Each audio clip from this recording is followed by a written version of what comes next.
serious. We need somebody at this agency who's focused on solving criminal cases, not passing out branded bourbon or jetting around the globe. Your job is to be reachable. And I know Senator Van Hollen asked you about this, but I got to say, if you want to pass out liquor or pop bottles in a locker room, stick to podcasting. Leave law and order to people who really do care about justice and appearances. That is really critical. And it's what I am really deeply concerned about, and so are many people. Thank you, Mr. Chairman. Can I respond? This is what real leadership looks like at the FBI. Every one of you was given it. What you just heard was not a personal attack. It was a job performance review. And to understand why it landed so hard, you need to understand what came just before it. Murray started with praise. The FBI had just helped bring down a Medicare fraud scheme. Nearly 1 million false claims. $87 million stolen from American taxpayers. From people with Alzheimer's, dementia, and substance abuse. The FBI agents who worked that case deserved recognition. Murray gave it to them. And then she said something that stopped the hearing cold. President Trump granted clemency to the man convicted in that case. He was let off the hook for the $87 million he owed in restitution. Trump also granted clemency to his business partner, cutting short her 35-year prison sentence. The FBI did its job. The president undid it. And now that same president's FBI director was sitting before Congress asking for more money. Watch what Murray asked him. Director Patel, I want to start by recognizing important work by the FBI to crack down on fraud. In one case, the FBI helped bring justice multiple former business owners who orchestrated a $205 million Medicare fraud scheme on the American people. And those business owners filed nearly 1 million false claims for services that they never provided any patients, literally stealing from American taxpayers and preying on vulnerable people who were suffering from Alzheimer's and dementia and substance abuse. But thanks to the FBI, those crooks were held accountable. So I just wanted to ask you today if you would pass along my gratitude to those FBI agents for their tireless work bringing those criminals to justice. I will, ma'am. The fraud work is often overlooked, and I greatly appreciate that. And very important. But I do have to say, unfortunately, President Trump, the guy who says he's going after fraud, granted this man, Lawrence Duran, clemency last June. He was set free and let off the hook for the $87 million he owed in restitution. And Trump granted clemency to Duran's business partner last February, cutting well short her 35-year prison term. He literally undid the important justice work the FBI served and let fraudsters off the hook, and I find that deeply disturbing. With that, I want to say, I want to take a moment to reiterate the important role of DOJ law enforcement in keeping all of us safe. Those agents and deputy marshals are absolutely critical to making sure public safety and solving crime. But I worry that instead of pursuing these child abusers or terrorists or drug traffickers or other criminals, you have our agents spending time carrying out Stephen Miller's mass deportation agenda and harassing families and children. I want to ask you, Director Patel, how many FBI agents have been reassigned to work on immigration enforcement? No one at the FBI has been reassigned to work solely on immigration, ma'am. Well, I would differ with you because according to the Cato Institute, more than 2,000 FBI agents were reassigned to work on immigration enforcement in 2025. By the way, it's not just the FBI. More than 2,000 agents from the DEA, more than 600 from the Marshal Service, and more than 1,000 ATF agents are spending their time on immigration enforcement. That has really pulled critical. Notice what just happened.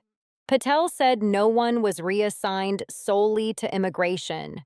But the Cato Institute data showed 2,000 FBI agents working on immigration enforcement in 2025.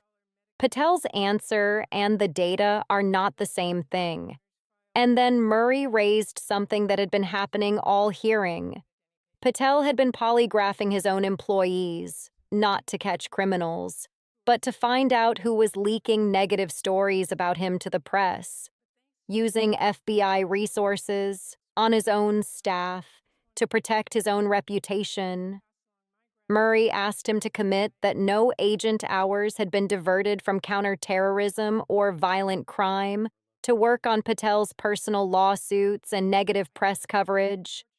Patel said they had not, but he had already confirmed earlier in that same hearing that FBI resources were surged for immigration enforcement. The pattern was clear. Watch the final exchange.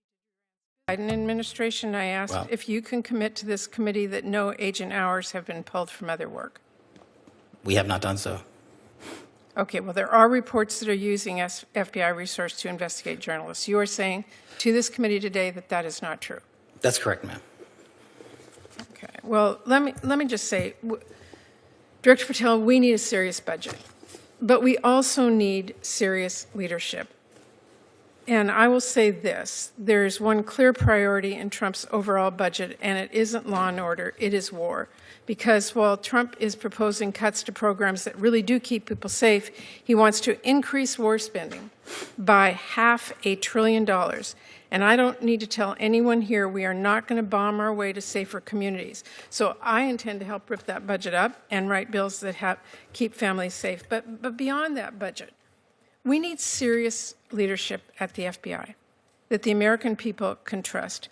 And I am deeply concerned about the reports that your leadership has not been serious. We need somebody at this agency who's focused on solving criminal cases, not passing out branded bourbon or jetting around the globe. Your job is to be reachable. And I know Senator Van Hollen asked you about this, but I got to say, if you want to pass out liquor or pop bottles in a locker room, stick to podcasting. Leave law and order to people who really do care about justice and appearances. That is really critical, and it's what I am really deeply concerned about, and so are many people. Thank you, Mr. Chairman. Can I respond? This is what real leadership looks like at the FBI. Every one of you was given it. This is what's happened under my tenure at the FBI and the Trump administration. 20-point drop in the homicide rate, 45,000 violent offenders arrested last year, twice as many as 2024, 2,450 criminal gangs disrupted. That's a 322% increase from 2024. 6,900 child victims have been located since I've been in the seat. That's a 144% increase. 2,900 child predators and human traffickers arrested. That's a 70% increase. And we've arrested 8 of the top 10 most wanted fugitives in the world in 14 months. That's twice as many in the 4 years combined. That is what the men and women of the FBI are doing, well-resourced. Everyone should take a look at this. If people want to continue the baseless, fraudulent, false personal attacks at me, that's great. Keep the target on me, as I've always said, but the mission has never been better. Mr. Chairman, if I could just respond to the Senator Murray. I appreciate the work of our FBI agents, but leadership, serious leadership, is a concern. And we are seeing the pictures of passing out branded bourbon and what happened at the Olympics, and jetting around the globe and all of the rest of it. And that, I will say again, Mr. Chairman, is of deep concern to me. Thank you, Mr. Chairman. Thank you. Senator. Let's be precise about what just happened. Murray started by praising FBI agents who took down an $87 million Medicare fraud. Then she pointed out that Trump gave clemency to the man they convicted, erasing the work those agents did. Then she revealed that 2,000 FBI agents had been diverted to immigration enforcement, while Patel denied any reassignment. Then she raised the polygraphing of employees, FBI resources used not to catch criminals, but to find internal leakers about Patel's personal conduct. And she ended with a question that cuts to the heart of leadership. Can the American people trust the person running the FBI to focus on their safety, rather than his own reputation? Patel's response was a list of statistics, not an answer to the question. Murray's verdict was simple. If you want to pass out branded bourbon and jet around the globe, stick to podcasting. The FBI director is supposed to be reachable 24 hours a day, not because it's convenient, because lives depend on it. Subscribe to Dana Weston Daily, because the leadership questions that go unanswered in that room, we keep asking them. Drop a comment. Do you think Patel's conduct meets the standard required of an FBI director? We read every single one.